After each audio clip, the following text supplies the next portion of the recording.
avec ce que j'ai subi hier soir. Bonjour à toutes et à tous. Donc on va commencer cette table ronde qui est probablement la dernière, je crois, de cette session d'André Rabelais.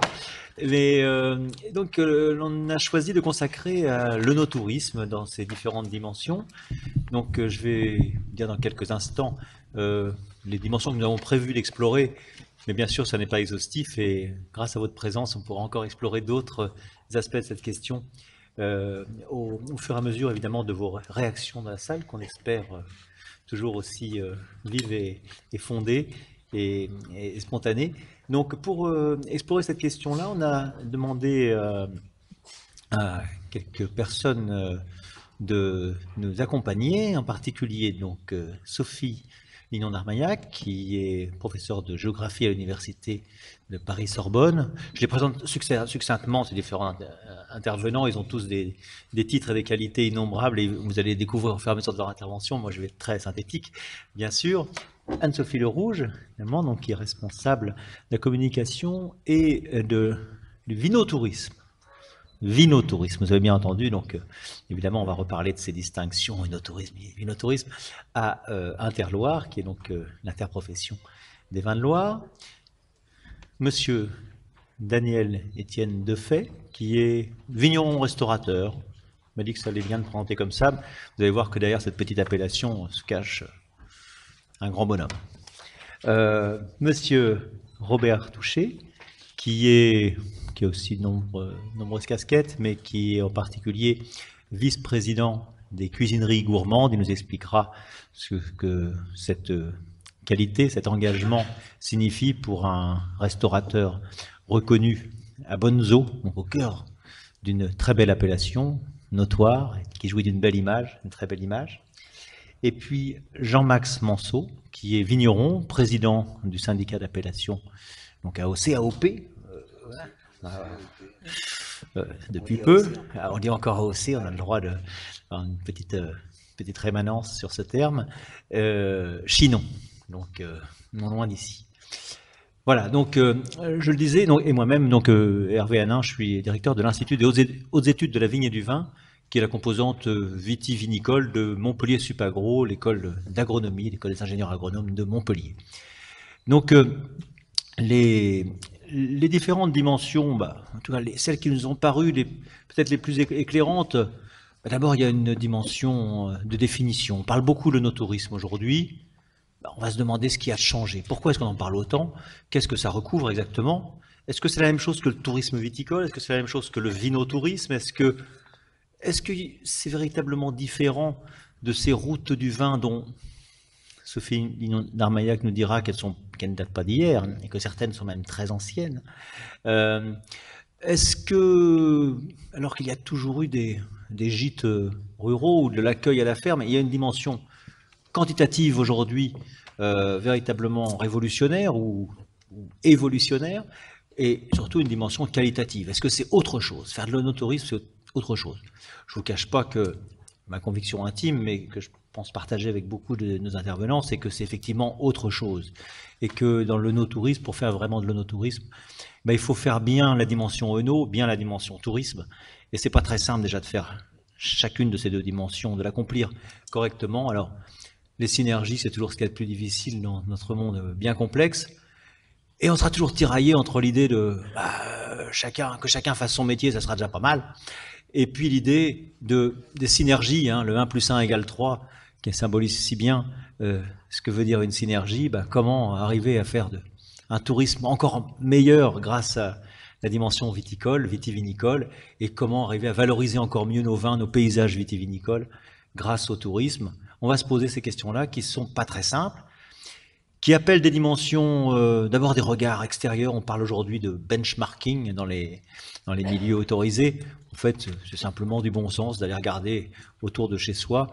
Et pour ça, on aura besoin de l'expérience de gens qui sont insérés dans ces réseaux, des réseaux tels que le réseau Vitour, mais également des gens qui ont étudié le monde de l'onotourisme, comme Sophie Lignon-Armaillac. Et puis, Anne-Sophie Le Rouge a un regard aussi assez européen sur ces choses-là, en regardant ce qu'il y a autour de nos réalisations françaises. Donc, qu'est-ce qu'il y a, qu'est-ce qu'on peut faire, quelles sont les leçons à tirer finalement de cet ensemble, de cette histoire, de cette géographie de l'œnotourisme? Et puis une question aussi un peu politique, quelles sont les bonnes conditions pour réussir dans le tourisme? Les projets, on sait bien que les projets qui marchent sont des projets derrière lesquels il y a des hommes. Alors sans doute, sans déflorer vraiment ce qu'il va dire, mais Daniel Etienne dira qu'il faut des hommes, mais surtout des hommes qui ont la foi, qui ont l'envie, qui ont la joie, qui ont des tas de choses. Il a plein de mots comme ça qui font qu'on va ressortir très heureux, j'espère, de cette table ronde, et qui nous donnent envie en tout cas. Et donc, il y a des hommes, mais il y a aussi des politiques en général. Alors il faut que les politiques soient efficaces, il faut qu'elles soient légères, au bon moment. C'est pas souvent le propre des politiques, on le sait bien. On est souvent au contraire la tentation de politiques globales qui ont tout prévu et qui marchent quand elles peuvent. Et ce bon mariage entre des politiques générales et des projets individuels, c'est aussi une condition de réussite, mais c'est tellement difficile que quand ça marche, on essaiera de retenir pourquoi et comment pour essayer de généraliser. Puis quand ça marche pas, on essaiera aussi de retenir pour gagner du temps la prochaine fois. Ce qui fait que les projets peuvent partir de bons sentiments, mais finalement avoir peine à avoir le goût. Voilà, donc, pour essayer de comprendre un peu cette dimension avec... vous voyez, moi j'ai dit ça un peu avec mes mots à moi, hein, mais c'est bien de les fonder un peu plus, les ancrer davantage dans la science. Je ne sais pas si la géographie est une science, en tout cas ça en a beaucoup d'attributs, si ça en est pas, on ne va pas faire ce débat aujourd'hui. Hein. En tout cas, ça en a la rigueur et le sérieux attendu et qu'on attend justement d'une universitaire. J'ai envie de vous passer la parole tout de suite pour que vous nous traciez, vous, avec votre œil d'universitaire, les dimensions de l'œnotourisme. Merci beaucoup, merci à ceux qui m'accueillent, et puis je vous dis toute la joie que j'ai d'être en Val-de-Loire pour parler d'un tel thème. L'œnotourisme, un atout pour l'Europe, telle est notre question. Je vous mets en toile de fond le Douro pour se situer en Europe et pas être trop chauvin, comme ce fut dénoncé ce matin pour certaines communications. Alors l'œnotourisme, je donne juste la définition officielle, si je puis dire, en vous demandant de la lire et simplement en notant que c'est la définition donnée en 2006, la date est d'importance, c'est très récent, par Vin-Tour, qui est une association qui regroupe les différentes associations nationales des villes du vin, allemandes, italiennes, espagnoles, grecques, françaises. Une définition pour laquelle on peut discuter, et on parlera de vinotourisme, tourisme du vin. Chaque fois que je dis que je fais de l'œnotourisme, les gens écarquillent les yeux et tout le monde s'étonne, alors qu'œnologue paraît aller de soi, œnotourisme n'est peut-être pas un terme très judicieux. Alors, 2006, vous avez vu la définition. Pourtant, dans le Nouveau Monde, je vous donne quelques exemples. Vous avez des expériences multiples de route du vin. En Afrique du Sud, tout d'abord, où vous voyez l'Europe encore, avec une maison hollandaise, et qui dit bien que les Européens sont passés par là, que les protestants huguenots ont aussi traduit leur culture sur le terrain à travers le vignoble. Des routes du vin nécessaires pour vendre le vin lorsque l'Afrique du Sud était repliée sur elle-même et qu'il fallait que les Sud-Africains eux-mêmes fassent du tourisme pour acheter le vin qui se vendait pas à l'export. Tout à fait insolite, en haut à droite, la route du vin de Salta, vous voyez un panneau perdu en plein désert au pied des Andes, on l'annonce des kilomètres avant d'atteindre le vignoble, c'est dire combien on attend le visiteur et combien on fait la promotion du vignoble. Lorsqu'il arrive, des panneaux comme chez nous, où on invite à la visite de la cave. Plus étrange encore, le dernier panneau que vous voyez, le Québec, donc qui attend du vin au Québec. Eh bien, pour faire du vin au Québec, il faut aussi du tourisme avec le vin, et d'emblée, la viticulture se conçoit avec le tourisme. Donc, des expériences qui existent depuis plus longtemps dans le Nouveau Monde, qui sont celles des routes du vin, mais qui se réduisent à la visite de caves. L'œnotourisme en Europe, là aussi, quelques dates pour faire simple. La route la plus ancienne, la route allemande, c'est pas forcément celle à laquelle on pense en premier, qui est connue pour toutes les fêtes du vin qui l'animent à des dates régulières. 1980, route des vins, une première à l'échelle d'une région, du Piémont en Italie. Et puis ensuite différentes dates où la législation s'ouvre avec des événements. Le dernier week-end de mai où le Wine Days, on accueille dans les caves qui s'ouvrent pour l'occasion les visiteurs de passage. puis finalement des routes du vin qui s'étendent à l'ensemble de l'Italie, avec des chartes, avec des réglementations un peu plus strictes, avec des panneaux, des fléchages qui s'harmonisent d'une région à l'autre. Avec, et c'est important, je vous citais les associations des villes de vin, la création de cette association Città del Vino qui réunit les villes du vin et dont s'inspire l'Espagne quelques années plus tard pour fonder le même type d'association. Donc à travers cela, l'exemple de politiques publiques qui essaient de réglementer, de tracer, de mettre des itinéraires, d'inciter aux visites. Ceci dit, en Espagne, et je suis heureuse, c'était prévu que je parle de l'Espagne, dont je fais toujours écho à ce matin, et je dis combien l'Espagne est présente et multiple, à côté des initiatives publiques, des initiatives privées, en particulier dans la Rioja, dont la plupart d'entre vous peut-être ont déjà entendu parler. Nous ne sommes pas à Bilbao, mais chez le Marquès de Riscal, même architecture, vous voyez, inspirée par le même architecte, bien sûr. Des caves qui se construisent depuis les années 90 avec vraiment une recherche en termes d'architecture contemporaine, chacune cherchant sa propre personnalité. Et vous voyez combien c'est visible dans le paysage et combien elles deviennent l'objet même de la visite. Avant tout, peut-être, pour l'architecture, pour conduire ensuite, bien sûr, vers le vin et les dégustations. J'aurais pu multiplier les exemples, et ceci sans oublier des caves plus traditionnelles, originales, telles que les caves cathédrales des Chais de Rérès, par exemple, ou les caves catalanes traditionnelles. Alors, en France, vous voyez, je suis partie du monde, l'Europe, et puis plus précisément en Europe, la France. Deux routes. Pourquoi j'ai choisi ces deux exemples? L'une parce qu'elle est la plus ancienne, la route des Grands Crus de Bourgogne, ancienne dans une période qui, à la même date que la route allemande, se crée pour essayer d'attirer bien des clients possibles qui sont sur la N7, qui connaissent surtout les relais de poste, et on a dit combien ces jours-ci les grandes adresses de chefs étoilés se trouvent en bonne part dans cette région. Une route touristique s'il en est, de Paris à la Méditerranée, l'essai d'attirer et de vendre sur place. Ceci dit, c'est une route qui a depuis perdu un petit peu de sa notoriété en tant que route, bien évidemment pas les vins et Dieu merci, tandis que créée bien plus tard, une vingtaine d'années plus tard, dans un contexte de crise économique aussi, la route des vins d'Alsace s'ouvre à la vente directe, même motivation, mais celle-ci, depuis, n'a cessé de se construire. C'est un peu plus de la moitié des professionnels du vin, qu'ils soient vignerons, négociants, qui s'ouvrent, des coopératives, qui s'ouvrent à la visite, qui ont ouvert et organisé une signalétique très précise, non seulement flécher les caves à visiter, mais des panneaux d'information pour vous situer dans le vignoble, pour faire valoir les cépages, pour faire valoir l'altitude, les conditions, les qualités du terroir, bref, informer. Et puis, la mise en place de sentiers vignerons, à la fois pour les visiter à pied, en vélo, comme vous le souhaitez, en famille, en pique-niquant.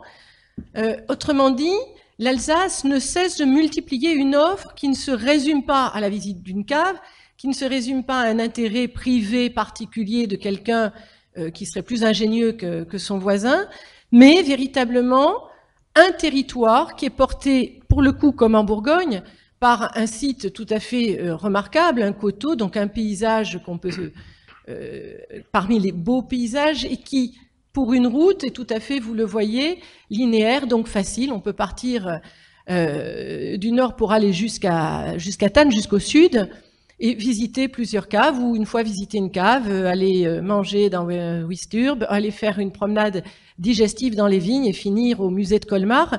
Autrement dit, une notion de tourisme qui est très riche, qui ne se résume pas simplement à une propriété et pas à l'obligation d'acheter du vin, mais bien de le goûter dans différents contextes. Alors, depuis, les routes en France se sont multipliées, certaines avec des initiatives, là aussi, portées par des vignerons, par une interprofession. La route du vin jaune du Jura, qui a la particularité de faire connaître un vin fort peu connu, parce que le vignoble est plus petit que ce dont je parlais précédemment, et parce que ce vin est très typé. Porté, reconnu par un label de plus. Puis à côté de cela, des guides qui, dans les mêmes années 90, se multiplient, guides Hachette, guides du Petit Futé, qui vous proposent leur route du vin à eux. Et quand on compare cette carte avec une carte des routes institutionnelles, comme la route des vins du Val-de-Loire et celle que je citais, effectivement, c'est pas les mêmes. Ici apparaît le Grand Sud, des routes portées par les guides qui sont des routes dans les régions déjà touristiques, certes viticoles, mais déjà touristiques. Alors que de fait, les initiatives ont plutôt été prises dans des régions qui ne sont pas terriblement touristiques ou pas d'un tourisme balnéaire de masse traditionnellement. Donc ces routes du vin, qu'est-ce qu'on y fait en France? Eh bien, ça veut dire que par rapport aux exemples que je vous présentais précédemment dans le Nouveau Monde, c'est terriblement varié. À Cognac, première diapo, on y déguste. Et on essaie, même si ce cognac s'exporte à 97%, on essaie d'intéresser quand même les touristes, certes étrangers, mais français aussi, pour consommer le cognac différemment, puisqu'on ne le boit plus, trop peur du gendarme en fin de repas. Donc cuisiner autrement qu'en flambant des crêpes, de façon plus ingénieuse.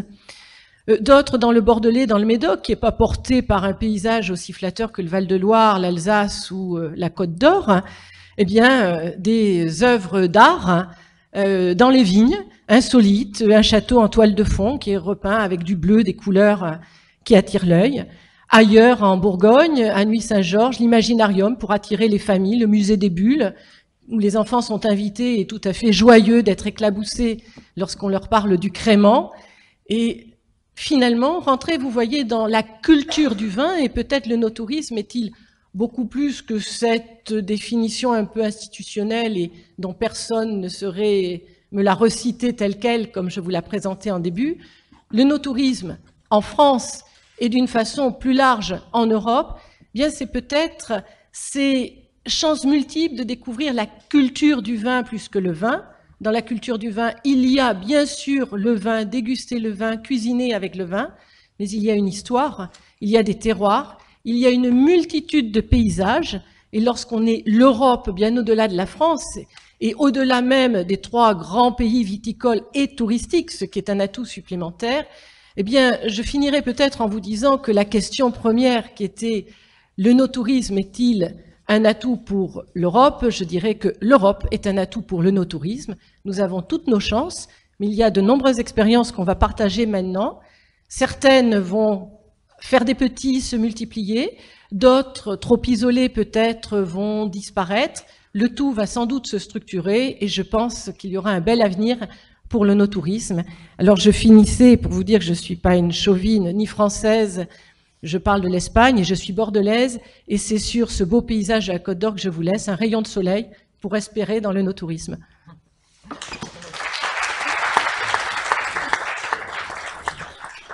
Merci Sophie Linon-d'Armaillac. La réponse à ma question était un peu longue, mais ne croyez pas que ce soit un défaut. D'abord, c'était totalement prémédité. J'en ai fait demander à Sophie de prendre le temps de nous exposer ces différentes dimensions. On va plutôt réagir maintenant de façon plus directe et probablement un peu plus concentrée, condensée.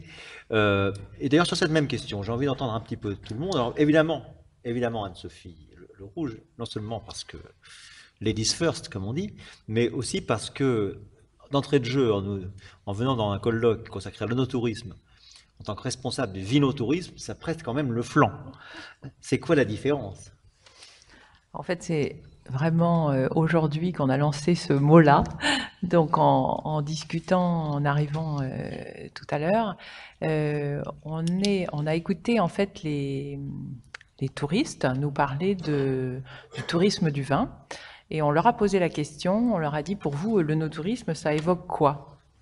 Et en fait, ça évoque pas du tout, enfin tout au moins pour une grande frange de cette population-là, ça évoque quelque chose de beaucoup trop technique et qui ne reflète pas ce qu'ils attendent en matière de découverte du vin. Qui est beaucoup plus lié à l'émotion, au partage, à la convivialité, et qui est lié à l'intimité. Et donc on est sur quelque chose de beaucoup trop technique, c'est vraiment ce qu'ils nous ont dit. Et donc il faudrait évoluer vers un autre mot. On a parlé de vinotourisme, mais je pense que c'est pas encore abouti. Et on cherche. Mais en tout cas, c'est une piste. Et pour les Allemands, par exemple, pour ceux qui parlent allemand, ils nous parlent de Weinreisen.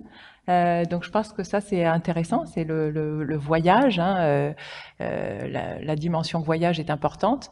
Et Sophie parlait d'attrait culturel, de dimension culturelle, donc ça c'est aussi très important pour les Français comme pour les étrangers de découvrir le vin, mais au cœur de la culture d'une destination. Donc c'est vraiment au cœur des savoir-faire plus artisanaux, gastronomiques, d'une histoire. Et donc on est, voilà. Donc il faut, je pense que même Vinotourisme, il faut encore qu'on, voilà, c'est pas encore complètement abouti. Merci beaucoup Anne-Sophie. Je pense qu'effectivement, on touche du doigt quelques dimensions très, très concrètes.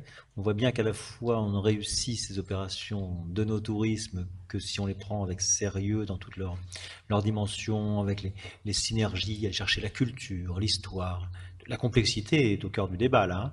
Et en même temps, ne pas oublier la simplification du discours, l'accessibilité des consommateurs, ne pas faire avec le no-tourisme refaire les erreurs qu'on a faites dans le vin, avec ces œnologues qui, avec leur blouse blanche, et certes leur science, mais en même temps, qui ont fait peur à tout le monde et qui ont complexé surtout des générations de consommateurs. Alors effectivement, si on a peut-être un rôle à jouer, c'est d'abord de les mettre à l'aise, ces consommateurs, ces touristes, et peut-être pas les affubler de mots trop lourds pour eux ou déjà trop chargés. Je pense effectivement, en tout cas, c'est un bon réflexe de se préoccuper de cette communication. Alors, est-ce que vous aviez conscience de faire de l'œnotourisme quand vous avez commencé vos démarches, Robert Touché, quand vous avez commencé vos démarches? Bonjour, cuisinerie, moi je suis restaurateur, hein. Je ne suis pas viticulteur comme mon collègue. Donc effectivement, pour revenir à ce que vous évoquiez tout à l'heure, ma raison d'être ici, c'est d'être dans cette association des cuisineries gourmandes de l'Anjou, des provinces françaises, l'Anjou étant ma région. Nous, les restaurateurs, avant tout, on voit le tourisme. L'énotourisme étant un mot qui s'appuie effectivement sur le vignoble, sur le vin, mais j'ai envie de dire moi, que tout autour de ce vignoble, c'est tout un environnement de patrimoine, de rivières, de coteaux, de richesses du sous-sol. Et le mot énotourisme, et j'avais peur de dire que ça me dérangeait, mais je vais le dire maintenant, puisque ça a été dit, c'est pas qu'il me dérange, mais il est un peu effectivement technique, scientifique, pour être bien compris de tout le monde.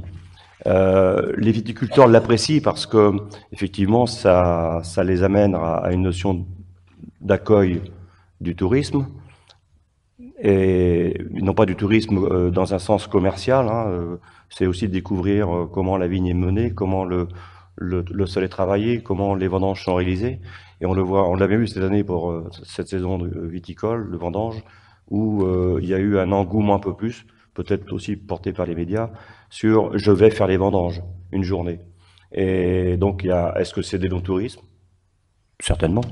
Mais c'est avant tout découvrir le vignoble, l'environnement, dans un aspect touristique. Restaurateur, pour revenir à la question, j'étais d'abord restaurateur. Je suis dans un vignoble, à Bonzo, puisque vous l'avez dit, donc je le répète. C'est une toute petite appellation, 100 hectares, mais comme le vin est bon. Il y a 25 ans que je suis dans cette entreprise, dans cette affaire que j'ai créée, constituée avec ma femme. Au début, j'étais sans doute un peu isolé. Peut-être encore aujourd'hui un peu, mais moins. Isolé parce que la viticulture autour de moi n'a pas compris ce que j'allais faire. Pourquoi j'avais une carte de vin d'Anjou d'ailleurs. Ma carte est toujours exclusivement composée de vin d'Anjou. Je crois que j'ai 29 appellations, donc c'est assez facile de la composer. Quand je suis allé chercher chez un viticulteur de ma commune un copain, quelques semaines avant l'ouverture, je remonte à 85, il m'a accueilli dans sa salle à manger, il m'a donné sa liste de vins et ses tarifs. J'ai donc choisi, et une fois choisi, il me dit peut-être que tu veux prendre quelque chose. J'ai pas goûté les vins. Aujourd'hui, je n'achèterai pas comme ça, même chez un copain. Donc la notion, aujourd'hui, c'est différent. Le viticulteur accueille, apporte des bouteilles, on déguste ensemble ou avec ma petite équipe. Mais aujourd'hui, la notion du vin, du partage, de la convivialité, c'est autre chose donc il y a eu une évolution. Donc c'est important. Pour revenir à mon rôle de restaurateur, je trouve qu'il faut que l'on associe nos compétences, vignerons, viticulteurs, restaurateurs, artisans des métiers de bouche dans les campagnes, dans les milieux ruraux, où il y a des gens qui font encore leur métier correctement. Il faut qu'on associe nos compétences pour que cette idée, ce travail sur l'énotourisme, sur l'inotourisme, sur le tourisme en général, sur la vente de nos terroirs, il faut que toutes ces compétences s'associent pour qu'il n'y ait pas ce feuilletage qui s'empile, au travers un CDT, une chambre de commerce, l'interprofession des vins, les comités locaux d'expansion, etc. Il faut qu'on associe les compétences pour mieux donner aux touristes. Merci beaucoup, Robert Touchet. Là, je crois que c'est extrêmement éclairant. On voit bien que, on a parlé de synergie tout à l'heure entre le monde viticole et le monde touristique. On voit bien. Alors, il y a un message d'espoir dans ce qu'il dit, mais il y a quand même, on voit bien la difficulté de faire travailler ensemble. Alors là, même quand ce sont des copains, aussi bien votre fournisseur était un ami d'enfance. Reconnaître, déjà, pour des vignerons, le monde vigneron, reconnaître l'hôtellerie, la restauration, pas seulement comme un circuit de distribution supplémentaire, mais comme un partenaire pour la valorisation, c'est quelque chose qui ne se fait pas de façon naturelle.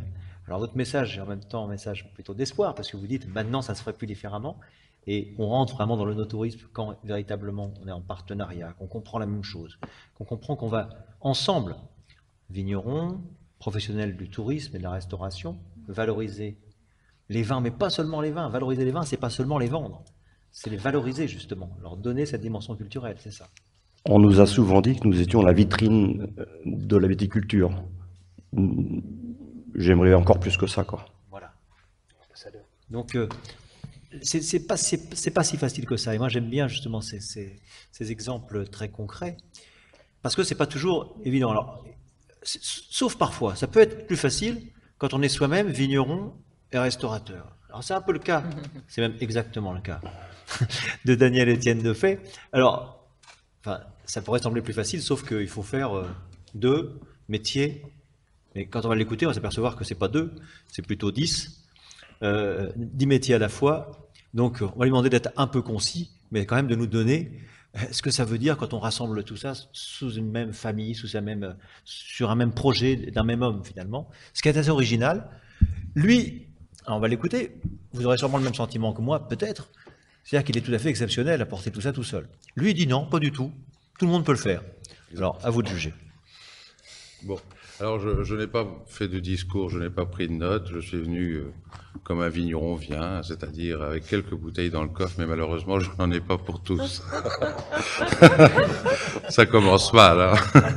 Voilà, j'ai juste un petit diaporama que mon assistant m'a préparé, et on peut le mettre parce que je me suis dit que on était quand même dans une civilisation avec le monde de l'image. Et ce matin, il y avait un joli petit exposé sur l'image, et je me disais qu'en fin de compte, l'image n'était quand même pas le produit, il faut quand même pas exagérer, mais l'image fait rêver. Voilà, alors, si on peut mettre ce petit diaporama, ça fera peut-être rêver quelques-uns d'entre vous à venir nous visiter en Bourgogne, et ça sera déjà pas mal. Oui, alors le no-tourisme ou le vinotourisme ou je ne sais pas, ça n'a pas beaucoup d'importance. Tout ça, ce ne sont que des mots. Et je dirais que la chose la plus importante, ce sont les faits, les actes. Si ce n'est quand même que no-tourisme a le mérite, c'est un mot qui a le mérite d'exister. Enos vient du latin, comme tout le monde le sait, ça veut dire vin. Et tourisme, tout le monde a une idée de ce que peut être le tourisme. Le tourisme, c'est quoi? C'est 3 choses. Le tourisme, c'est... Vous m'entendez pas? Ah. En principe, j'ai une voix qui porte assez. Donc. Le tourisme, c'est 3 choses. C'est la circulation. On n'a rien inventé de mieux depuis les Romains, avec les grands axes et surtout les circuits autoroutiers qui se croisent. Sans circulation, il n'y a pas de tourisme. Ça, c'est la première chose. Et là, je dirais que c'est presque l'aspect le plus politique de l'œnotourisme, c'est que tant qu'on n'a pas des politiques qui sont capables de mettre en œuvre des moyens de circulation, on n'a pas possibilité de développer un tourisme dans une région quelle qu'elle soit. Ensuite, le tourisme n'est possible que s'il y a l'accueil. Il est impossible de revenir dans un endroit où on a été mal accueilli, ou alors on est un petit peu fou. Voilà. Mais on donne rarement 2 chances, et jamais 3. Et je pense que l'accueil, c'est un sourire, c'est une compréhension de l'autre, c'est savoir dire welcome, willkommen, bienvenue, c'est savoir aimer, c'est avoir une qualité à l'intérieur de soi qui permet de mettre l'humain au-dessus de tout. Et puis c'est enfin, je dirais, une offre globale. Alors ça, c'est le tourisme moderne qui demande ça, l'offre globale. Qu'est-ce que c'est qu'une offre globale? Eh bien, c'est savoir faire plaisir à l'ensemble d'une population touristique. C'est savoir accueillir les enfants d'une famille, c'est savoir accueillir le monsieur, si madame aime le vin, je pense aux Anglaises qui adorent le vin et souvent les messieurs vont se prendre une bière, ben pourquoi pas? Eh bien, c'est savoir le comprendre, c'est savoir accueillir le tourisme quel que soit son pays et quelles que soient ses habitudes, bon, sans transgresser quand même l'image de son terroir, mais en ayant quand même une certaine adaptation à l'autre, voilà, en fait, un amour à l'autre. Voilà, dans les grandes lignes. Pour ce qui est de mon cursus personnel, c'est évidemment ce que je connais le mieux, puisque c'est ma vie, et c'est la vie que j'avais dessinée en tant qu'enfant. J'avais un papy merveilleux qui me promenait par la main dans les vignobles du Chablis, et qui m'a beaucoup plus appris que 7 ans d'études, quoique je ne renie pas mes études, elles m'ont appris la science au moins. Et la science, c'est la matière. Quand on connaît la matière, on sait s'en protéger. Mais le papy m'a appris tous les terroirs, il me disait, tu vois, celui-là, c'est un grand cru, mais ne l'achète pas. Il est toujours à l'ombre, la neige ne fond pas. Eh bien, le raisin mûrit dans les mêmes conditions. Voilà. Donc ça c'est cette expérience familiale est irremplaçable. Alors donc ce chemin d'un papy aimant, puisque les parents souvent travaillent et les papys ont plus de temps, ce chemin aimant nous conduit à nous dessiner notre propre chemin basé sur une histoire, une racine, et on se prend à aimer sa terre et on se prend à devenir un bourguignon. Un bourguignon, c'est fier d'être bourguignon. On se prend à aimer ses aïeux, on se prend à aimer ses ancêtres. Bon, moi, je suis la 12e génération de vignerons, c'est pas très important en soi, mais je suis beaucoup plus fier d'être le fils de mon père et le petit-fils de mon grand-père qui m'ont tenu la main que d'avoir 12 générations derrière. C'est pas très important. En revanche, avoir des parents et des grands-parents qui nous transmettent un savoir, qui nous transmettent des secrets, c'est formidable. Et puis après, on se fait sa propre personnalité. On se la fait en fonction de ce qu'on voit. Alors moi, j'ai vu des parents qui travaillaient énormément, des grands-pères, des grands-mères cuisinières et jardinières qui avaient le sens de la gastronomie, et c'était toujours 3 entrées, 3 poissons, 3 viandes. Il y a des restes. Je ne peux pas tout cacher. J'avais un grand-père donc passionnant et érudit qui m'a transmis tout ce qu'il pouvait me transmettre. Et puis on se construit, on se fait sa propre image, et puis on regarde en fait 3 choses. On se dit voilà, d'où je viens, où je suis et où je vais.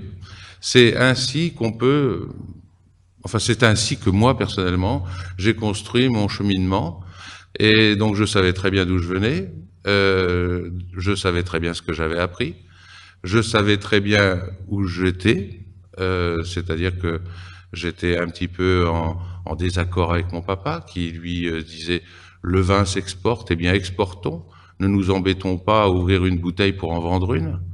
Et moi, en sortant des études, je me suis dit non, c'est pas possible. C'est pas possible de voir le monde comme ça pour demain.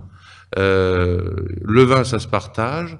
Nous, dans notre propre famille, nous ne vivons pas le vin de cette façon. Nous vivons en partageant des repas à table, en partageant des repas avec des amis. Il y a toujours la table et le vin. Il y a toujours cette communion parfaite du pain et du vin. Et c'est indissociable. J'ai été élevé comme ça. J'ai pas voulu trahir mon enfance, et je me suis dit, la vie que je ferai sera autour de la table et du vin, parce que c'est ma vie, c'est celle qui me fait vibrer, c'est celle qui me donne des émotions, c'est celle où je me sens heureux. Et donc, très jeune, je savais que ma vie serait autour de la table et du vin.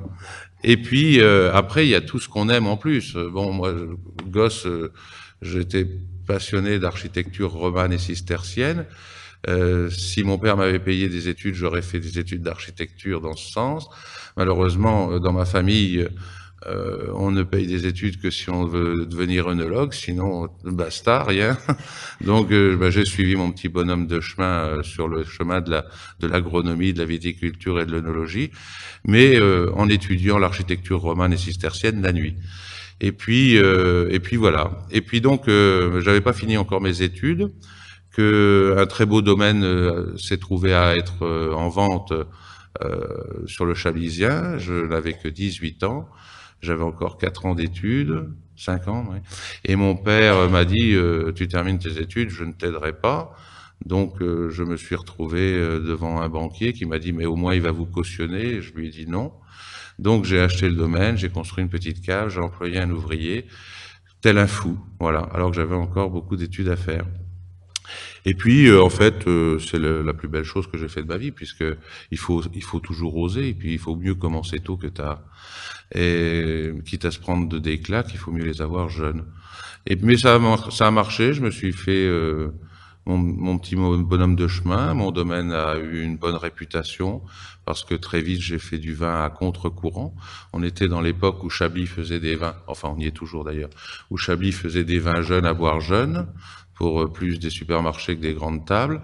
Et donc, moi, je suis un amoureux de la table, je vous l'ai dit. Donc, je me suis dit, je reste sur mon fil rouge, je continue à faire le vin que j'aime, à savoir du grand vin de garde et plutôt du vin pour la grande gastronomie.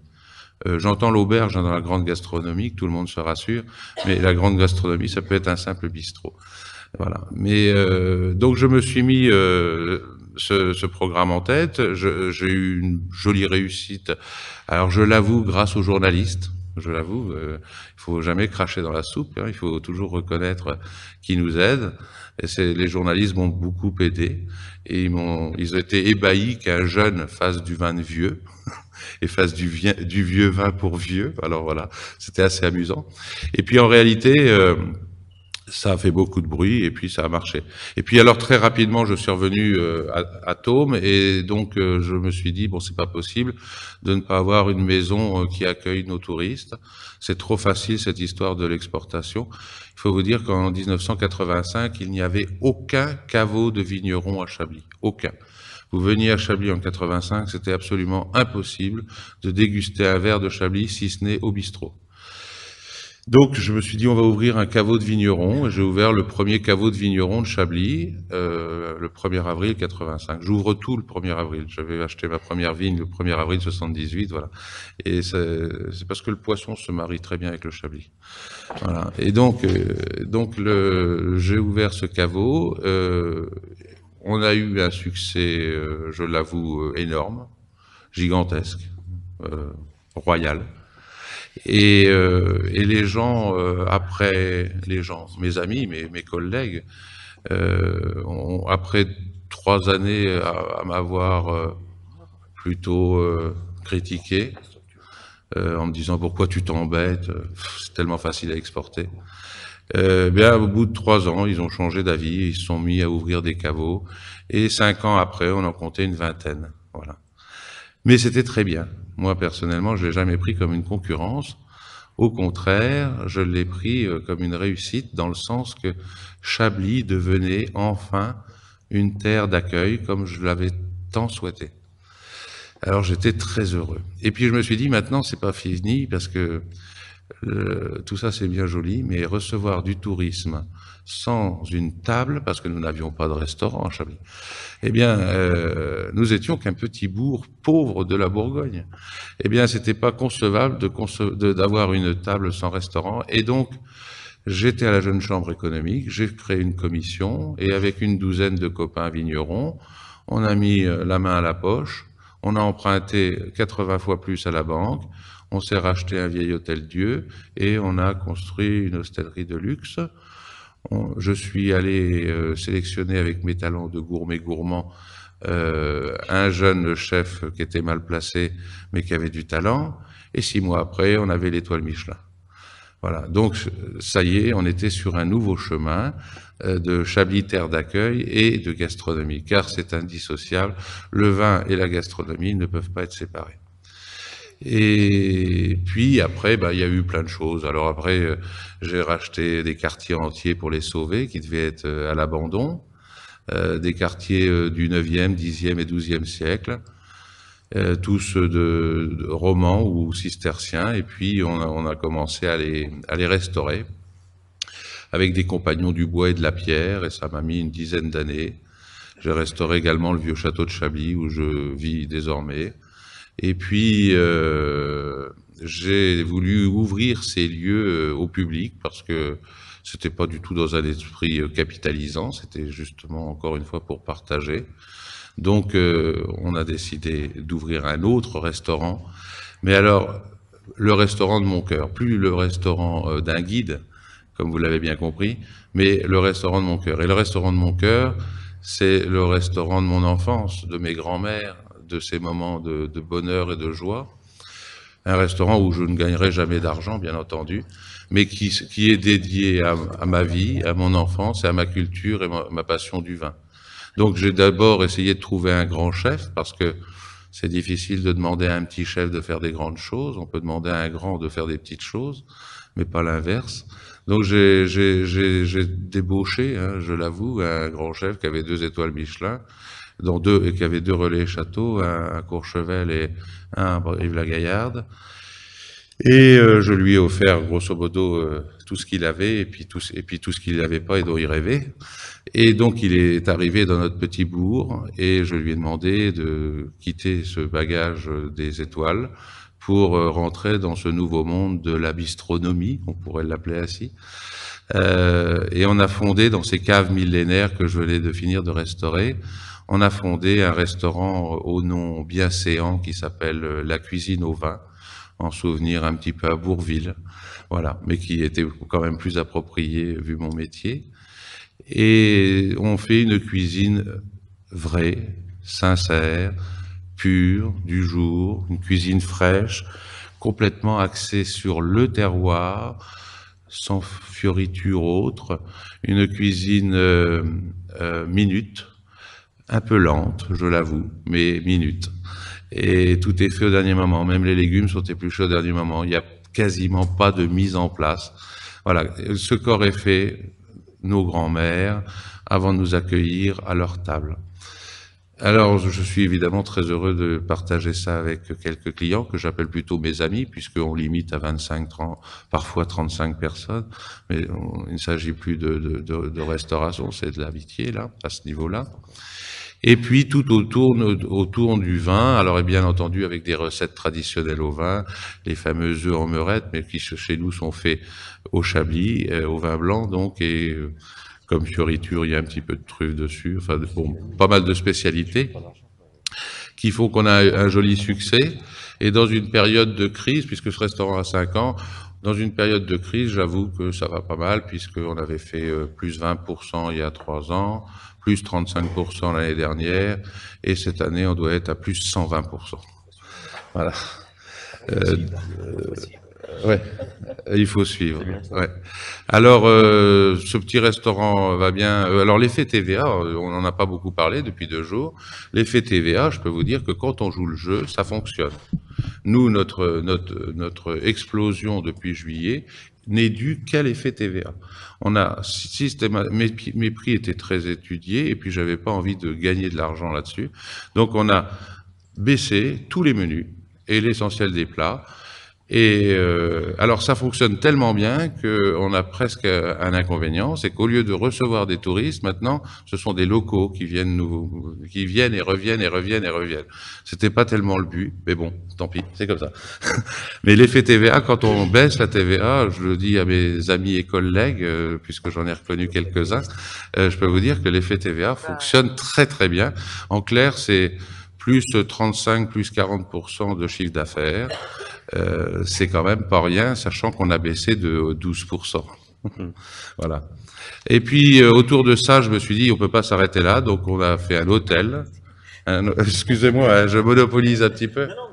On a fait un hôtel parce que c'est bien joli d'accueillir des touristes pour leur faire boire du vin et manger, mais on a fait un hôtel de 40 chambres pour pouvoir les recevoir. Et puis on a fait à l'intérieur de cet hôtel un autre petit restaurant, beaucoup plus simple, pour ouvrir le champ, je dirais, aux gens qui n'ont pas envie de dépenser 45 €. Parce qu'il y a des gens qui ont envie de voyager, dépenser entre 15 et 25.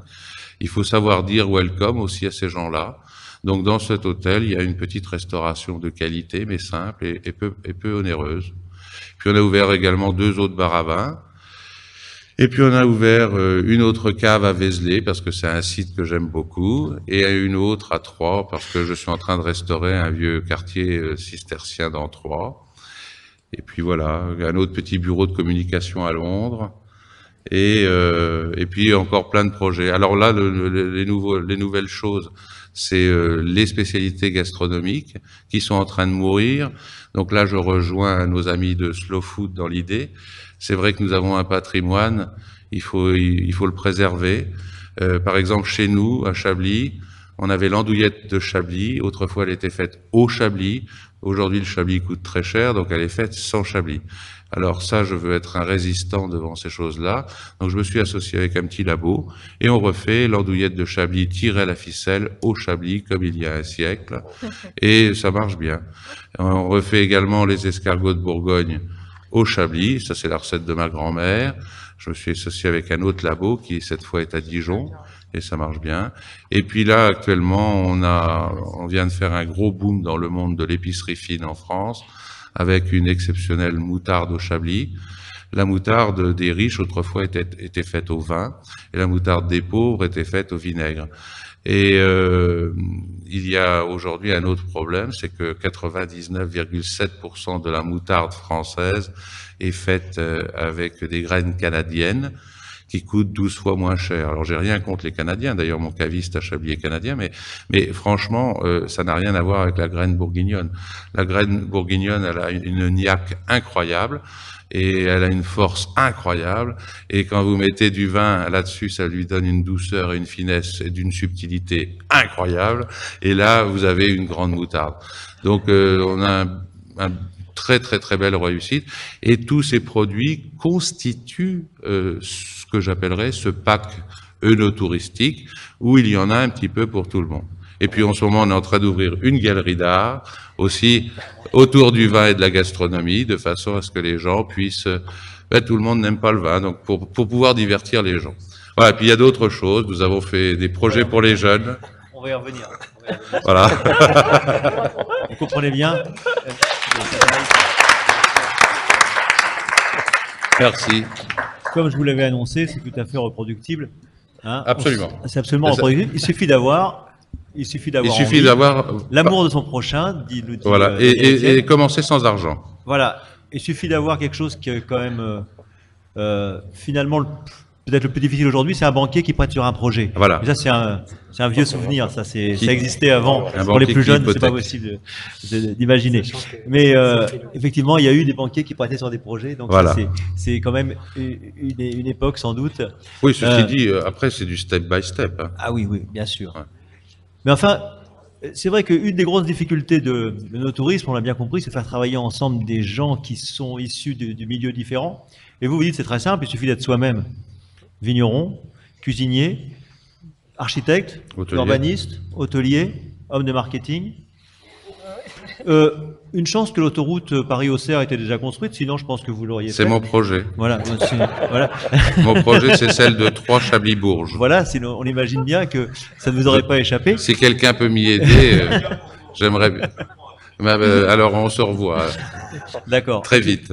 En tout cas, effectivement, peut-être plus sérieusement, il y a une dimension, au-delà de la dimension effectivement incroyable, c'est vous qui avez prononcé le mot, là on peut le reprendre, mais ce qui est peut-être un élémentaire commun aussi à tous les projets touristiques, c'est que peut-être vous avez bien compris qu'il s'agissait d'investissements à long terme. C'est peut-être ce qui vous a opposé à votre papa à un moment donné, justement, qui vous disait finalement, si on peut vendre facilement, ben, on est là pour ça quand même, pour vendre des bouteilles.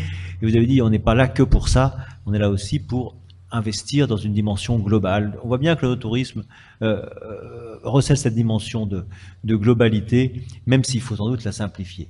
Alors, il y a quelque chose, on va demander ensuite, bien sûr, à Jean-Max Manceau comment il vit ceci, mais vous avez, je retiens aussi quelque chose que vous avez évoqué dans votre cuisine.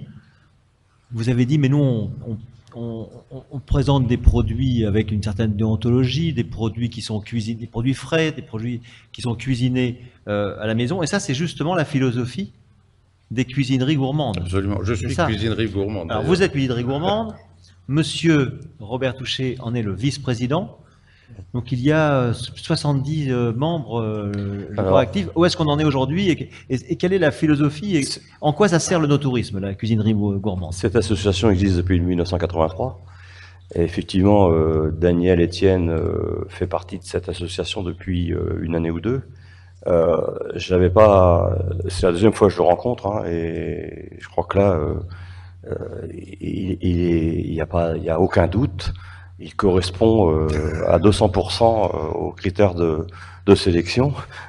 En fait, les cuisines gourmandes, c'est quoi? C'est une certification.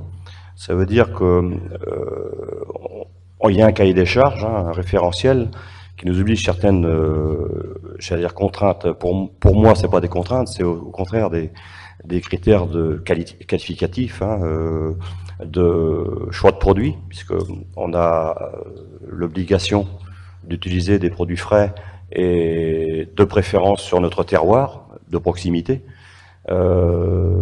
Toute la cuisine doit être transformée dans l'établissement. Donc aucun produit de 4e ou 5e gamme, c'est une exclusion. Si dans nos cuisines on trouvait des fonds lyophilisés par exemple. Et puis une attention toute particulière pour les enfants, puisque nous devons avoir obligatoirement d'afficher un menu découverte gustatif pour les enfants, qui veut dire ce que ça veut dire. Ça veut dire pas de steak haché frites. Il y a quelqu'un qui sait les faire, donc on lui laisse faire. Ça ressemble à un pont. Donc il y a eu du temps de réaction. Et donc voilà, donc c'est tous ces critères donc j'ai bien dit, il me semble qu'il y avait un audit annuel anonyme qui vient vérifier la conformité de tous ces points. C'est le cabinet Qualité France qui passe donc anonymement tous les ans. Voilà, donc c'est un coût aussi toutes ces démarches. En attendant, quand on est dans cette démarche, pour ma part, ça fait bientôt 20 ans. On n'a pas envie d'en sortir parce qu'on y est bien. De plus, c'est aussi une vraie relation de l'homme, d'amis, de confiance, de sincérité. Pour preuve, on se retrouve lundi et mardi ici à Tours, collés à Augusto, pour faire notre congrès annuel, national. Et donc, on était à Turin il y a 2 ans, à l'événement Terra Madre, parce que notre philosophie de travail, de conception de la cuisine, correspond à cette idée de terroir, de proximité, des savoir-faire de l'homme, de la femme, bien entendu. On a tendance à penser cuisinier, chef, mais il y a des femmes aussi qui travaillent dans les cuisines et qui font bien le travail aussi bien que les hommes. Et je ne vois pas d'ailleurs pourquoi je fais la différence. C'est vraiment la même qualité de travail. Et voilà, c'est ça les cuisines gourmandes. 2 grands axes, 2 grandes régions où elles sont implantées. Pays de la Loire, Midi-Pyrénées, donc en Bourgogne, je crois que c'est 2 établissements. Ici en Touraine, il y a un établissement qui est à Larçay. Je crois qu'il y a un 2e qui vient d'entrer. Donc voilà, donc si parmi vous, il y a des gens qui connaissiez des restaurants qui travaillent dans cette philosophie, un peu comme vient de l'évoquer Daniel Etienne, conseillez-leur de venir nous rejoindre. Merci. Alors, je vais demander à Jean-Max Monceau, maintenant, donc vigneron et président de l'appellation Chinon, de réagir à deux choses là, qui m'ont un peu interpellé tout à l'heure. D'abord, la vision européenne présentée par Sophie Lignon-Armaillac, et vous êtes partie prenante, là, vous êtes partie prenante dans le réseau Vitour dont vous allez nous parler, mais auparavant, comme Robert Touchet est entré dans le détail tout à l'heure, il a donné des anecdotes qui n'étaient pas que des anecdotes marginales, c'est des anecdotes qui montraient bien la difficulté de faire travailler ensemble, et finalement il a lancé quand même une petite pique au monde vigneron en disant mais quand on fait beaucoup nous pour les vignerons, est-ce qu'on est autant payé de retour? Alors peut-être qu'on fait pas assez bien, il dit ça tout à fait humblement, mais il se dit ça serait bien si on arrivait à encore mieux s'entendre. Alors vous qui êtes vigneron, est-ce que vous avez le sentiment d'abord que les hôteliers, restaurateurs font assez? Vous avez sûrement des gens au milieu de Chinon qui ont sûrement des grandes ambitions pour votre vignoble et qui le montrent, alors peut-être parfois très bien, peut-être parfois maladroitement. Enfin, vous allez nous dire. Et puis à l'inverse, donc est-ce qu'ils font assez pour vous? Est-ce que vous faites assez pour eux? D'abord, en première question, avant de passer au Vitour. Oui, tout à fait. Alors bonjour à tous. Oui, je crois que dans tout cela, il y a une notion forte culturelle déjà au départ. C'est pas pour être, mais j'ai pour habitude d'avoir un langage assez clair. Et parfois, la notion convivialité, comme a pu évoquer notre ami, eh bien, elle se ressent à travers toutes les corporations. Et on a la chance, enfin, moi j'ai la chance d'être dans une région où effectivement, en général, le sens de l'accueil est assez affirmé. Mais il faut bien connaître effectivement que le vigneron a quand même subi beaucoup de choses. Alors certains sont très en avance et je félicite notre ami parce que c'est un exemple parfait, mais on le ressent bien maintenant. Mais à une époque, le vigneron déjà produisait du vin en tant que vin aliment. C'est-à-dire que on a connu l'époque où le vin faisait partie de l'alimentation. Et donc, l'aspect culturel était un petit peu, entre parenthèses, pas forcément mis en avant, même si, à travers ces vins qu'on a su mettre un cahier des charges à travers les AOC, etc., on a reconnu que certains avaient des critères un peu plus d'excellence que d'autres. Et donc, après, le vigneron, c'est plutôt aussi spécialisé. Il ne faut pas oublier qu'on est des régions, enfin je parle pour ce qui est du Val-de-Loire et de Montchinonnais en particulier. Moi je suis fils de paysan, fils d'agriculteur. Mes parents étaient polyvalents, c'est-à-dire qu'on avait de la vigne, on avait des animaux, parce qu'on vivait un petit peu en autarcie, en faisant un petit peu de commerce extérieur, mais guère plus.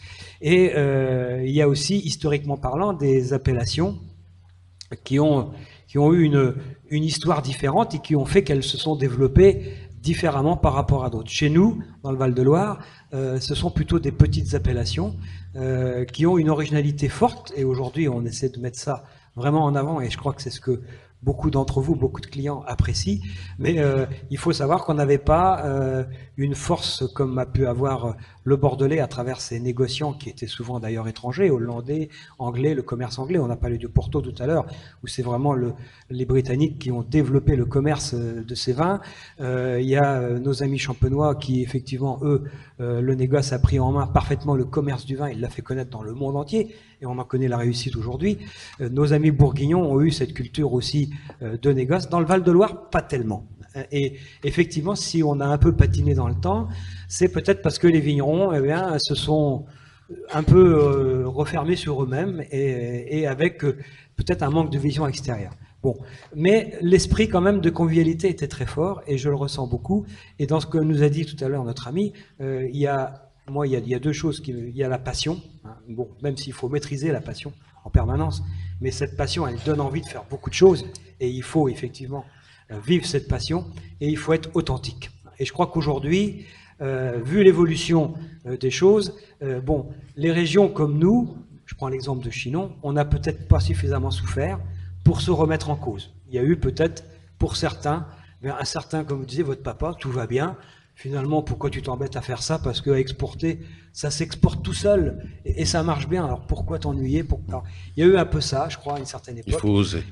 Oui. Il faut oser. Oui. Et on est passé du vin de la demande, parce que chez nous, moi je suis pas très vieux, mais j'ai connu quand même, ça fait 30 ans que je suis dans le monde du vin, au départ, on frappait à votre porte pour vous demander, vous n'auriez pas un petit peu de vin à me vendre, parce que voilà, les choses sont complètement inversées. Et Dieu merci quelque part, parce que ça a permis d'ouvrir à la planète. Hein. Les moyens de communication ont permis aussi d'échanger énormément. Et puis les gens, quand je vous raconte cette histoire, c'est qu'il y avait une politique de maison, je parle pour ce que j'ai connu, on frappait chez vous et on disait, tu n'as pas du vin à vendre, est-ce que j'ai ma barrique de vin comme d'habitude? Est-ce que cette année, il y en a suffisamment? Et on disait, écoute, tu es un fidèle client, oui, tu auras ta barrique. L'année d'après, ce client ne venait pas, on le remettait au bas de la liste et on lui fournissait s'il en restait. Donc c'est pour vous dire l'image, voilà. Donc là, il y a eu fortement, évidemment, une forte évolution des choses. Derrière tout ça, le vigneron, après, il était vigneron, il est devenu, effectivement, il y a eu des progrès énormes au niveau de la vinification. Il a fallu, pour valoriser les choses, qu'ils deviennent commerçants. Donc tout ça, c'est plusieurs métiers, finalement. On a la chance de pouvoir exercer plusieurs métiers, mais être excellent dans tous les domaines, c'est pas toujours évident. Et donc, dans tout ça, il faut parfaitement s'organiser. Ce qu'on constate aujourd'hui, c'est qu'avec les moyens de communication, le vin est passé de l'état aliment à l'état culture, et ça c'est une évidence. Et moi je vis cette passion, effectivement, bon, en tant que représentant, mais à titre personnel également, pour faire connaître et découvrir vraiment notre authenticité, notre originalité. Dans le mot appellation AOC, vous avez appellation zone, origine, ça veut dire originalité d'un produit qu'on trouve nulle part ailleurs et qu'il faut savoir mettre en avant avec un cahier des charges en face, comme parlait notre ami, évidemment, et qu'il faut absolument respecter. Voilà, donc c'est ça qu'il faut mettre en avant. Mais derrière tout ça, il y a une notion patrimoine. C'est-à-dire que nos vallées, nos sols, notre géologie, si elle est comme ça, c'est parce que derrière, il s'est passé des phénomènes qu'il faut expliquer. Et ça donne effectivement un produit qui, on a souvent la chance, avec la cuisine locale, en général, les vins se marient particulièrement bien avec la cuisine locale. C'est pas toujours un hasard, parce que la culture des gens, le savoir-faire, la cuisine a fait que. Donc il y a tous ces paramètres-là, avec une dimension, on a beaucoup parlé, paysagère. Le paysan, le mot paysan, il peut être très considéré comme un mot un peu vulgaire pour certains. Enfin, je crois beaucoup moins maintenant qu'il y a quelques années.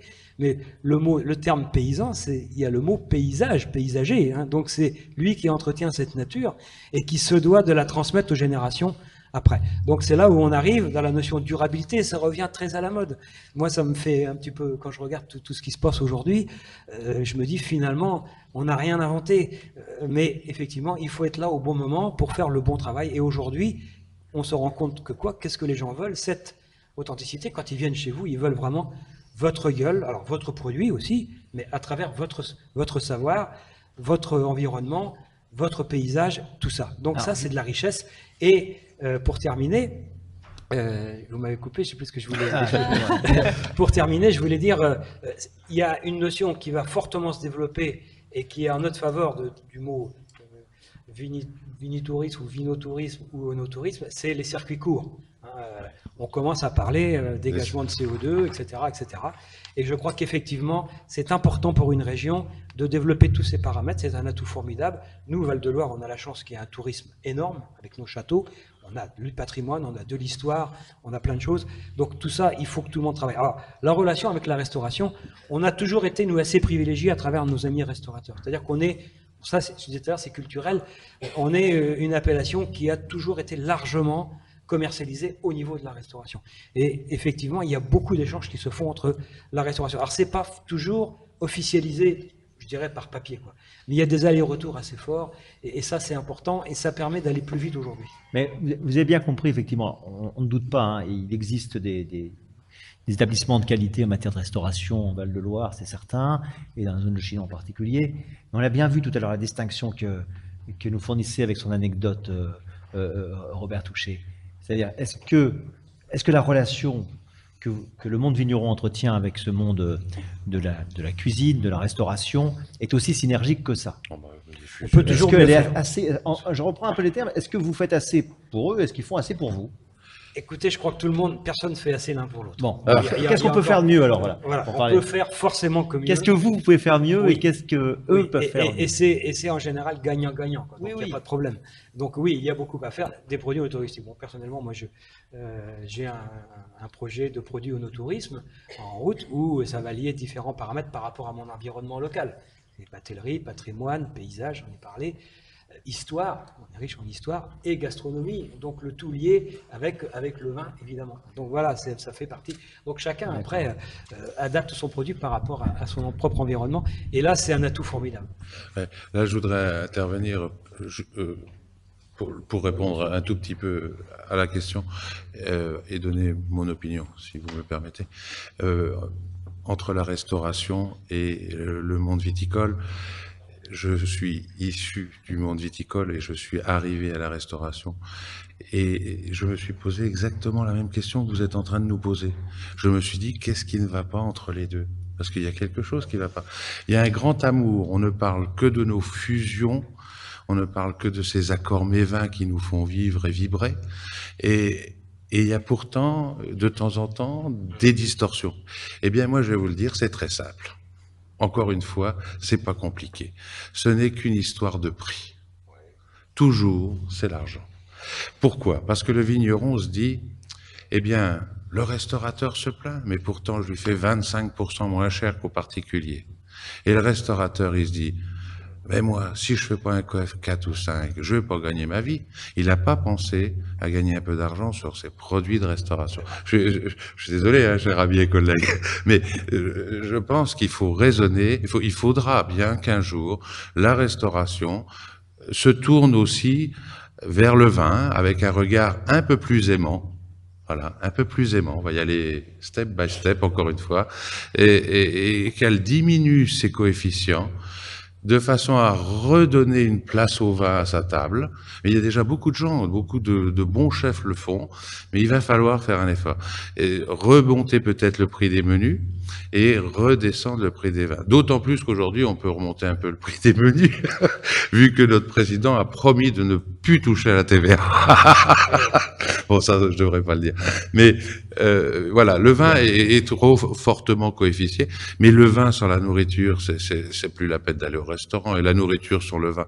Enfin, moi, il m'est arrivé il y a quelques années d'aller dans des 3 étoiles.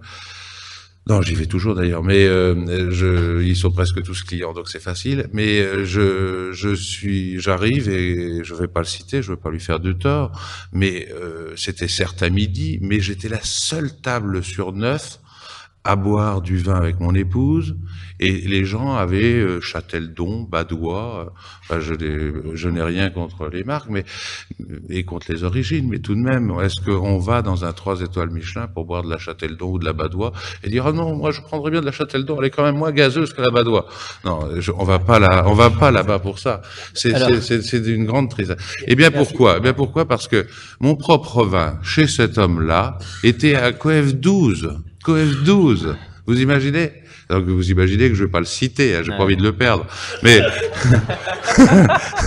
parce qu'en plus c'est un très gros client. On comprend que c'est un peu exagéré. Mais ça va pas. Mais ça va pas. Voilà. Et je pense que c'est ça. Je crois qu'il y a quand même des adaptations qui ont été faites la restauration, pour reprendre aussi ce que vous dites. On voit maintenant la vente au verre, hein, et je crois que ça c'est formidable. Quelque part chacun peut se mesurer. Parce qu'on sait aussi qu'il y a la peur du gendarme qui est derrière, mais assurer un restaurateur qui assure la vente au verre, ça veut dire qu'il est obligé de s'interroger, ce verre de vin-là, ce type de vin-là, ce Bonzo rouge, chinois, enfin, peu importe, Bourgogne, Chablis, avec quel plat je vais le marier. Donc à ce moment-là, il y a une complicité qui est en train de se mettre en place, et déjà il y a un partage avec le client qui se fait sentir. On voit aussi d'autres qui abandonnent le coefficient multiplicateur pour passer à une marge fixe. Oui. De plus en plus de choses comme ça. Et certains qui redonnent la bouteille, vous n'avez pas terminé avec vous. Enfin, exactement. Voilà, il y a un tas d'initiatives possibles. Je crois que cette idée je réagis, je rebondis parce que je suis aussi responsable sur mon département de l'aspect chambre syndicale, professionnelle, et effectivement, il y a des c'est moi qui parle trop. Certains restaurateurs qui font des coefficients extravagants. On a vu une émission un peu de temps à la télé sur une bouteille qui montait à je ne sais plus quel prix, à la Tour d'Argent. La Tour d'Argent, c'est pas mon collègue en fait.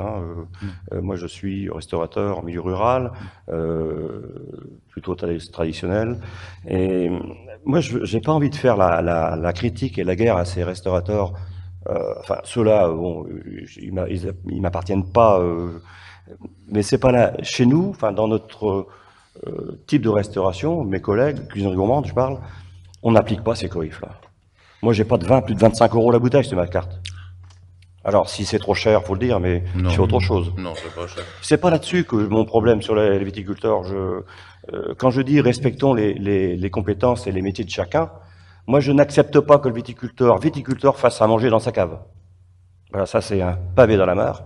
Et je le dis, je suis restaurateur dans le vignoble, je considère que les clients du viticulteur qui doivent aller au restaurant, enfin qui doivent consommer, avec un partage mets et vin, je suis là pour ça.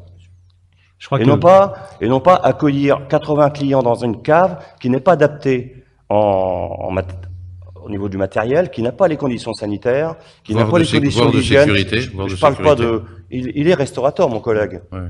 C'est différent. Mais le viticulteur qui, sous prétexte, parce que c'est les vendanges et que j'accueille tous les dimanches dans ma cave, je ne trouve pas ça normal. Alors on peut pas tout contester parce qu'on devient le vilain canard du pays, mais ça me dérange. C'est là où je... Alors quand je dis je vais vendre mon affaire, ah ben non on vend pas, comment on va faire après? Ce qui est intéressant. Donc on a besoin de moi occasionnellement, ça mais pas... s'organise tout ça. Voilà. Franchement, il y a eu une évolution Voilà, énorme. donc c'était pour rebondir sur les bouteilles de vin vendues à 12 coef. Hein. Ouais. Non, mais je veux dire, tout ça s'organise. Il y a des réseaux, maintenant, il y a des réseaux de caves homologués. Interloire, on a organisé, Anne-Sophie peut en parler, des réseaux de caves homologués, ce qui veut dire que le client qui vient chez vous, il est assuré d'avoir un service minimum, aussi bien au niveau accueil pour les enfants, enfin, il y a un tas de critères, il y a un cahier des charges, et qui se développe. Et je crois que le vigneron aujourd'hui, ça va très vite se séparer entre celui qui va avoir les capacités d'accueillir parfaitement bien comme il se doit en tant que vigneron, et puis l'autre qui ne pourra pas, parce que ça va très vite, ça va aller très très vite. Donc ça, soyez tranquille, je pense que ça va pas durer très longtemps. Il n'empêchera pas que on pourra toujours mettre un fromage de chèvre avec un blanc si c'est nécessaire sur le comptoir quand on déguste un vin. Non, mais ça n'a rien à voir. Non, je veux dire, ça c'est un signe Je d'affection. parle de l'aspect commercial. Voilà. Mais Pour faire un peu le point rassurez-vous, là-dessus. ça va très vite. On voit bien quand même qu'effectivement, le tourisme, c'est une notion complexe, une notion large. En même temps, ça prête le flanc à des effets de mode, il y a et puis éventuellement des abus, parce que Robert, quand même, touché, nous rappelle quand même, à un moment donné, chacun son métier.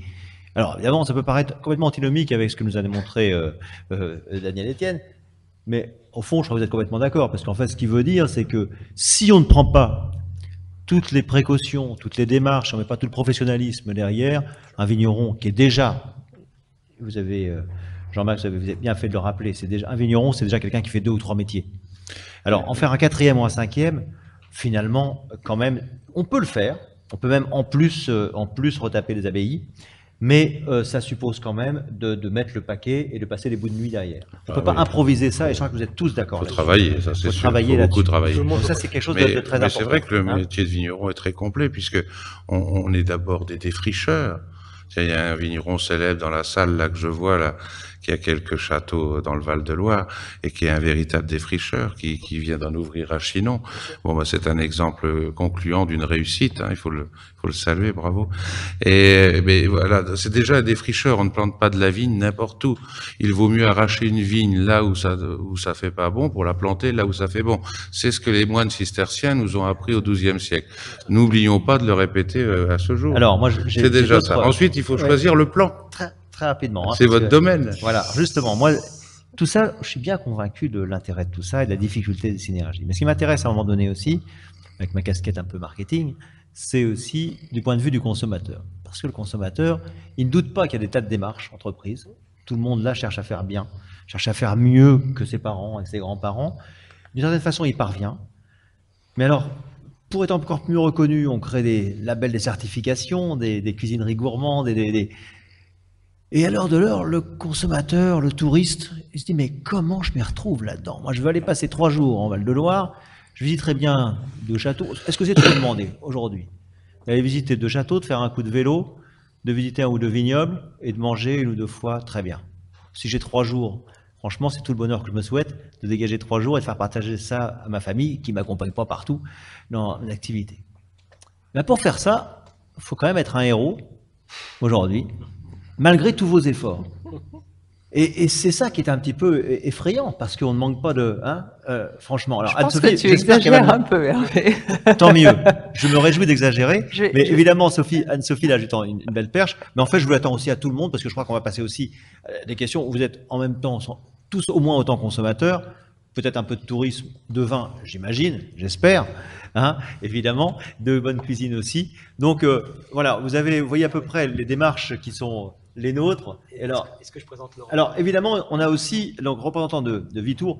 Peut-être on peut, le temps que vous peaufiniez vos questions, je donne 1 minute la parole pour expliquer ce que c'est que ce réseau qui donne un peu plus de complexité encore à l'affaire, c'est-à-dire plus de perfection, mais encore plus de lisibilité difficile. Oui, voilà.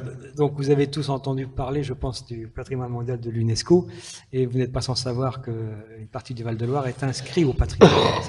C'est une inscription au patrimoine, et grâce notamment à la notion paysage, et entre autres grâce à ces paysages viticoles. Donc quand on a regardé au niveau européen, je parle au niveau de l'Europe, quels étaient les vignobles qui sont inscrits au patrimoine mondial de l'UNESCO, on s'est dit on ne peut pas rester chacun dans son coin, là aussi il faut encore, et essayons de créer quelque chose. Alors ça passe par le politique, hein, cette action, c'est-à-dire que c'est par l'émission Val-de-Loire dont les protagonistes sont la région Centre et la région Pays de Loire, parce que ça chevauche les deux régions à travers la mission Val-de-Loire, et on s'est un peu rapproché, je dirais, interprofession et cette mission pour dire essayons de mettre nos compétences et essayons de voir ce que chacun fait. Éventuellement, systématiquement, merci. Bonjour, je m'appelle Émilie Félix, je travaille à la Maison de l'Aubrac à Paris et je fais un Wine MBA. Je voudrais revenir sur les routes des vins, sur l'œnotourisme et sur l'offre gastronomique au vignoble. Parce que en France, c'est à part ce que vous faites, vous, Monsieur Defay, qui est une très belle initiative, il y a peu d'offres gastronomiques au vignoble. Alors, c'est le cas en Afrique du Sud, c'est le cas à Napa Valley, c'est le cas en Australie, mais en France, on n'a pas encore, enfin, on a quelques initiatives assez isolées, mais on n'a pas développé ça. Je me demande pourquoi, alors qu'on accueille à la ferme, notamment en Alsace, depuis des générations. Et je voudrais, donc voilà, ça c'est ma question, et je voulais revenir par rapport à ce que vous avez dit, chacun son métier. Moi, je ne suis pas tout à fait d'accord avec ça. Je pense qu'il faut encourager les entrepreneurs dans le secteur vitivinicole. Je pense qu'ils créent de la valeur et qu'ils aident le vin en France. Donc je veux les encourager. Je dis bravo, Monsieur Daniel-Étienne Defay, bravo Philippe Raoux, car j'ai cru apercevoir la winery dans votre présentation, parce que c'est des gens qui font du bien au vin. Alors ça, on est tous convaincus que Daniel-Étienne Defay fait du bien au vin. J'ai une partie de réponse. Oui, c'est vrai que ça commence, mais vous allez voir, ça va augmenter. Parce qu'il suffit qu'il y en ait un qui commence et en général, ça suit. Preuve en est, depuis 1 an déjà dans ma propre cité, j'ai déjà 2 amis collègues qui font la même chose, qui sont en train de faire un hôtel et un restaurant. Donc c'est bon, il y a une synergie. Donc premier élément. Deuxième élément, pourquoi ça se développe pas beaucoup? Parce qu'il faut beaucoup de thunes, tout simplement. Il faut beaucoup de thunes et quand on n'en a pas, il faut, comme disait Monsieur Hanin, il faut beaucoup de confiance chez un banquier. Voilà. Et alors ça va venir, ceci dit, c'est certain. Et il faut après du temps. Et si on n'a pas du temps, il faut s'entourer de gens de talent. Et surtout de talent. Il ne faut pas s'entourer de petits gens qui ne savent rien. Il faut vraiment mettre de l'argent pour avoir des gens de talent. Bon, moi, j'ai commencé donc en 78, je vous l'ai dit, j'étais tout seul. J'avais que j'ai créé quand même 50 emplois, enfin 49 emplois. Donc c'est pas n'importe quoi, c'est 49 emplois très bien payés. Parce que si on les paye mal, on a des petits gens qui font du petit boulot et il n'y a pas le sourire qu'on veut. Alors la question de la modèle, c'était surtout pour ceux qui le font pas, parce que. Oui, mais donc, ça va venir. Sophie Lignon-Armaillac. Je crois là dans ce que vous disiez, vous avez tout à fait raison pour l'Afrique du Sud. Il y a de très beaux restaurants et de très belles tables associées aux wineries. Mais il faut bien dire qu'en France, il n'y avait tout simplement pas les locaux, il n'y a pas la place dans les caves, dans les chais, c'était pas conçu pour. Quand vous parlez de Philippe Straux, ça a ouvert effectivement il y a 2 ans et il a conçu la chose avec, dès le départ, l'idée d'ouvrir un restaurant, d'ouvrir une terrasse pour aller pique-niquer. Donc je pense qu'il y a des contraintes matérielles d'abord, et donc effectivement, qui dit matériel dit financière, parce que si on n'a pas les locaux, il faut y construire, donc il faut de l'argent pour agrandir, transformer, voilà. Et ensuite, ça veut dire une personne et quelques emplois de plus, donc c'est financier encore. Mais c'est vrai que l'idée vient, mais ça part là encore de 2 cultures différentes. L'un, on conçoit la restauration avec la winery, et ça ne marche que comme ça. En Australie, par exemple, s'il y a des restaurants, c'est parce que le vignoble est loin de Sydney, loin des villes. Donc on ne va pas acheter son vin et on revient dans l'après-midi du dimanche, mais il faut absolument y déjeuner, et les vignerons ont bien compris. Et donc ils ont tout fait pour vous y retenir une journée, si ce n'est 2, parce que la distance aidant, eh bien, vous faites de fait du tourisme. Merci. Sur chacun son métier, on a bien compris que c'était une formule un peu un porte-pièce, un peu provocatrice, mais pour dire que c'est à ses limites. Si à un moment donné, on ne se sent pas d'ajouter une nouvelle dimension à son métier, il faut mieux la déléguer, et la déléguer bien. Je crois que c'est le sens du propos de Robert Touchet. Hein. C'est pas de dire que chacun reste dans les frontières strictes de son métier. Hein. C'est qu'il y a des risques à faire. Et s'il n'y a pas que des restaurateurs ou des viticulteurs-restaurateurs, il y a quand même bon nombre de restaurateurs qui font bien leur métier dans le vignoble. Dans les vignobles. J'espère, ou alors change de métier. Oui, rassurez-vous. Une autre question? Oui, Dominique Ingol, moi j'ai 2 témoignages et surtout une question. Hein. Témoignage à midi, j'ai bu un verre c'était un Chinon par hasard, mais à 4,50 €. Et j'habite Bilbao. À Bilbao, vous pouvez, les vins au Pays Basque espagnol sont presque le prix des boutiques. Et vous pouvez avoir un déjeuner au Guggenheim à 14 € avec un repas complet, une demi-bouteille de vin. C'est juste le témoignage. Il y a vraiment une notion du prix du restaurant et du repas au menu en France qui est, je pense, absurde, qui est un pouce au crime. Je parle de manière générale. Hein.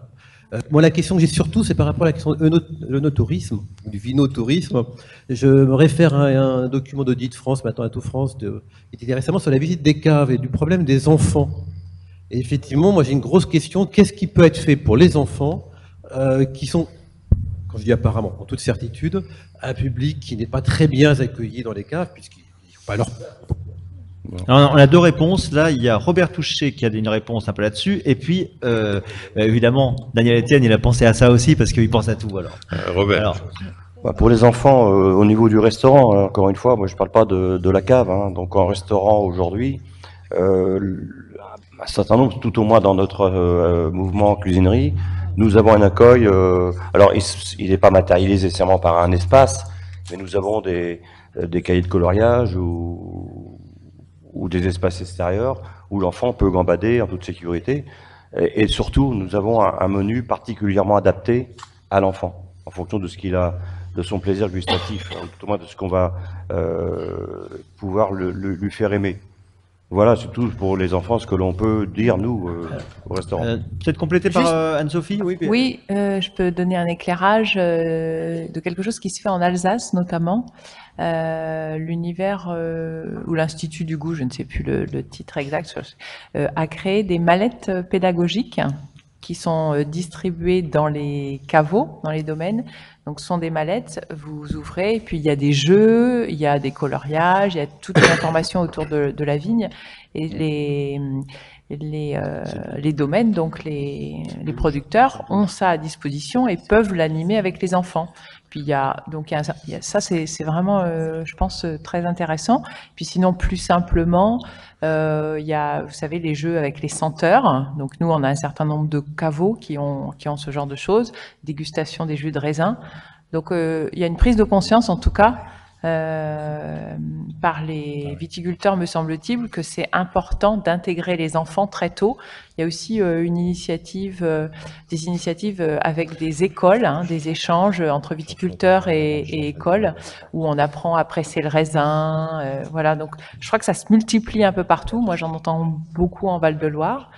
Et voilà, de faire comprendre aux enfants très tôt, effectivement, ce qu'est le vin, ce qu'est notre culture, en fait. Voilà. Alors, Daniel Etienne, oui, quelques réponses. Déjà, comme je suis cuisinerie gourmande, donc je suis heureux de suivre la ligne donnée, et alors à savoir des bons produits, effectivement, déjà dans le restaurant, à un prix sympa. Nous, le menu enfant jusqu'à 12 ans, c'est 9,50, c'est pas pour une entrée, un poisson, un dessert. Et puis pour les enfants au caveau, alors évidemment, on n'a pas le droit de leur donner de vin, évidemment. Les parents, ils font ce qu'ils veulent. Moi, je suis bien content quand je vois des parents faire goûter leurs enfants. Je suis très, très heureux. Mais sinon, on a préparé avec mon équipe un guide de tous les travaux de la vigne. Et c'est un guide à colorier s'ils sont petits. ou à lire s'ils sont plus grands. Il y a les travaux à dessiner, à colorier, et en dessous, il y a l'explication du travail et pourquoi on taille comme ça à Chablis plutôt qu'autrement, de façon petit à petit à les mettre sur le chemin de la connaissance, et puis surtout aussi, eux aussi, leur dire welcome. Voilà, première chose. Mais moi, je m'intéresse beaucoup plus aux adolescents, parce que, en fait, on s'apercevait qu'on avait la meilleure clientèle du monde, très riche, très bien pensante, très généreuse et très fidèle, mais elle vieillissait, comme moi. Et donc, je me disais, qu'est-ce que je vais donner à ma fille et à mon garçon plus tard, quoi. Je vais leur donner des gens comme moi qui sont en fin de vie, etc. Et donc ça m'inquiète beaucoup plus. Et je pense que nous, dans la question qu'on doit se poser aujourd'hui, notre génération, c'est passer le relais. Donc passer le relais, il faut y penser très jeune, parce qu'autrement on le fait mal. Et les adolescents aujourd'hui qui ne viennent plus enfin les adolescents majeurs, hein, qui ne viennent plus dans les caves, qui ne viennent plus dans les vignobles, ça c'est inquiétant, parce qu'ils se trouvent être dans une période où ils n'ont pas eu des parents qui leur ont donné le relais, qui leur ont donné la succession de l'art de vivre et du plaisir de vivre. Donc la solution, vous avez... Alors la solution, c'est au lieu de les critiquer, de leur dire, bien, ok, je te comprends. Voilà, c'est ça. Donc qu'est-ce qu'ils font? Il y a 3 consommations. Hein, il suffit de faire n'importe quel audit, on aura toujours les mêmes chiffres. Quand ils sont ados, c'est la bière. Et puis après, quand ils vont en boîte, ils continuent à la bière, mais ils se chauffent avec des cocktails ou des liqueurs. Et après, leur expression, ils se cassent à l'alcool, ou ils se terminent à l'alcool, ou ils se fracassent. Voilà. Mais c'est toujours la bière, les cocktails et l'alcool pour finir. Il n'y a pas de vin dans tout ça. Et il n'y a pas de vin dans tout ça. Alors, moi personnellement, la bière, je sais pas faire. Je le ferai peut-être un jour. J'aimerais bien, pourquoi pas. Ça m'étonne que vous ne fassiez pas ça aussi. Mais pour l'instant, je ne sais pas. Pour l'alcool, je suis pas accro. Mais en revanche, la liqueur, je connais bien parce qu'encore une fois, mes grands-mères travaillaient vachement les liqueurs et donc j'ai des notions et des recettes de liqueurs assez sympas. Et je me suis dit, tiens, après tout, puisque les liqueurs les branchent, au lieu de leur dire zut, je vais leur dire welcome avec des liqueurs, mais de qualité. Hein, je vous rappelle juste un chiffre pour vous faire comprendre. On peut écrire crème de cassis de Dijon sur une bouteille avec 250 grammes de cassis noir par litre. Moi, recette de mamie, 750 grammes de cassis par litre. Je peux vous dire que c'est pas le même. Hein. C'est pas du tout le même. Eh bien, on a fait des liqueurs comme ça, mais un petit peu, on n'a pas fait que du cassis, on a fait des trucs un peu branchés quand même. Donc, j'importe des roses de la plaine de la Bécare au Liban pour faire une liqueur de rose, du coquelicot, du gingembre, etc. Et on a fait des liqueurs vraiment très high class, qu'on vend à un prix très raisonnable, 15 € la bouteille, et qui ont permis de faire venir les jeunes de l'IUT d'Auxerre, de l'université de Troyes et de l'université de Dijon. Et les jeunes communiquent beaucoup plus vite que nous, ils vont très très vite. Et donc, maintenant, ils sont tout un réseau à venir très, très souvent, en général le vendredi ou le samedi, à la cave. Et ils passent de la liqueur au Chablis. Et alors voilà, mes cavistes ont un mot d'ordre, c'est vous accueillez tout le monde de la même façon. Jeunes ou vieux, pauvres ou riches, en jean ou en smoking, tout le monde est accueilli strictement pareil, avec bon cœur, gentillesse, sourire, et toujours un tout petit fond de vin. Alors au début, le jeune, il veut pas. Et puis la deuxième fois, il se dit, oh, quand même, c'est gratuit. Puis la troisième, par contre, on fait jamais goûter les liqueurs, ça on les vend, hein. On sait que c'est ce qu'ils veulent. Et la troisième fois, il craque. Et la quatrième fois, je peux vous dire que si c'est l'anniversaire du papa ou la fête des pères, ou qui commence à gagner un peu de thunes et qui veut un petit peu se commencer une cave, il vient chez nous. Voilà. Merci beaucoup. Donc on avait commencé avec 20 minutes de retard, on finit avec ces 20 minutes de retard, donc on a tenu l'horaire d'une certaine façon. Merci beaucoup de votre attention. Juste un mot, si vous me le permettez. On a parlé de l'accueil, on a dit que le no-tourisme, c'était l'accueil. On a oublié de parler des fêtes du vin. Voilà. Les fêtes du vin tiennent une très grande part dans l'accueil des vignobles, aussi bien dans le Val-de-Loire que chez nous en Bourgogne.